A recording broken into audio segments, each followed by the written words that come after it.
Once a staple food with whānau, making traditional Rewana bread these days is a dying craft.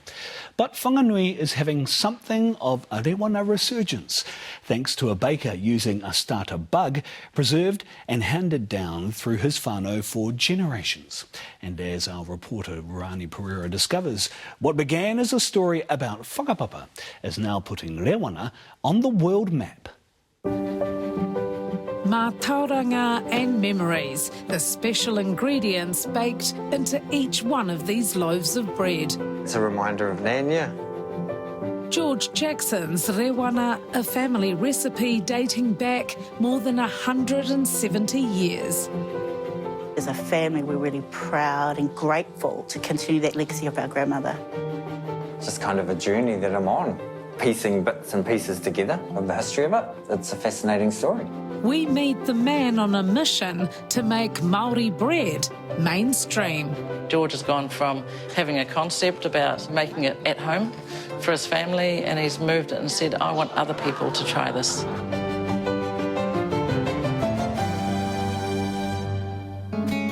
George Jackson's nan, Patricia Jackson, was renowned for the Rewana bread she'd make in this camp oven. It was just always there, part of the furniture really, and it was delicious. Baking bread was very much part and parcel of his childhood, growing up with his grandparents. She's up at 4 in the morning, having a piece of her freshly made Rewana bread with her cup of tea and jam and butter. And Very special. very special, yeah. He missed her so much, George set about to recreate his nan's Rewana recipe 12 years ago. And I started getting obsessed with it and making the bread for my kids so they would grow up like I did with it. So when did you realise that you could make a living out of this? Basically when I had friends just asking if they could bake me a big round one, and then I found that I was doing 1 or 2 a week, sometimes 3, and then I thought, well, there's something in this. Yeah, I'm kind of starting to make a little small living now. As demand for his bread grew, George opened a retail shop 2 years ago, where he also bakes on site. This is certainly a labour of love. The entire bread-making process takes around 16 hours, each stage requiring care and attention. It's really important to get the balance of the sugar and the salt and the flour right. While most bread uses yeast to make it rise, Māori potato bread requires a bug or starter. This batter-like mixture has an active bacteria that helps raise the dough. We get the paddle and we give the bug a stir to combine the flour and the potato water together, and bringing it all together as one dough. Getting the chemistry just right is crucial and has taken George time to perfect. The hardest thing, which up to this day is still a learning curve, is the bug dynamic.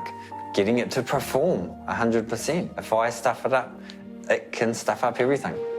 The starter can last for years, and George's bug dates back to the 1840s, lovingly preserved and passed down through his whānau. My cousin had the actual true bug of Nan's, and I acquired it from him, and I went from there. Yeah, knowing that it's her actual bug. Reviving the Jackson's Rewana recipe is now putting Whanganui on the world map.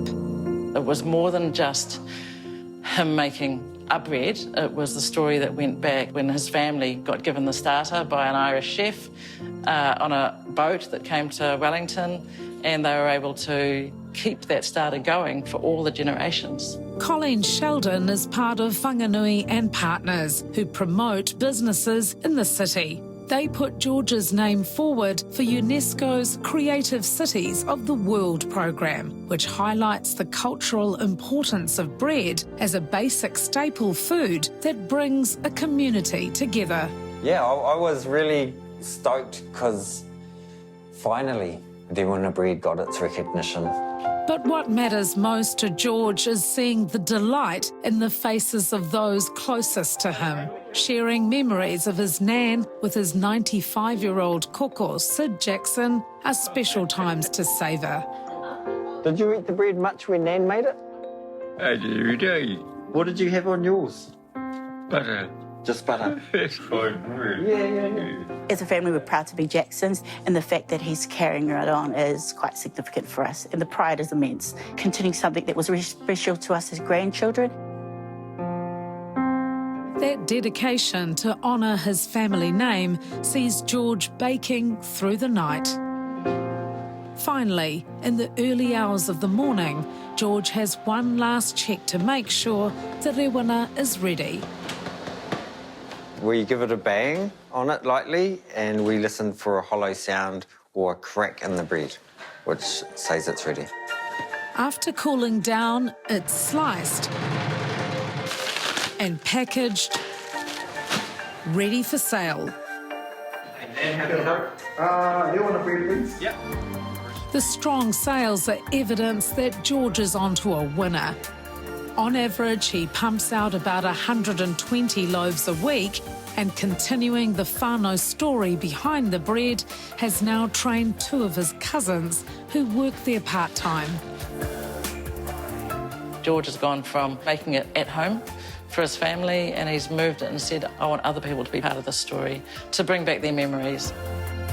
Because I'm passionate about this bread, of just wanting to get it out there to Whanganui first, everywhere else next.